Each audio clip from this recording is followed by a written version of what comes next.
रात भर सर्द हवा चलती रही, रात भर हमने अलाव तापा। मैंने माजी से कई खुश्क सी शाखें काटी, तुमने भी गुजरे हुए लम्हों के पत्ते तोड़े। मैंने जेबों से निकाली सभी सूखी नज़में, तुमने भी हाथों से मुरझाए हुए खत खोले। अपनी आंखों से मैंने कई मांझे तोड़े और हाथों से कई बासी लकीरें खींची। तुमने पलकों पे नमी सूख गई थी सो गिरा दी। रात भर जो भी मिला उगते बदन पर हमको, काट के डाल दिया जलते अलाव में उसे।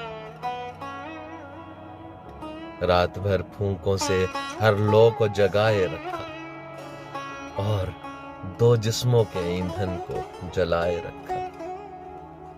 रात भर बुझते हुए रिश्ते को तापा।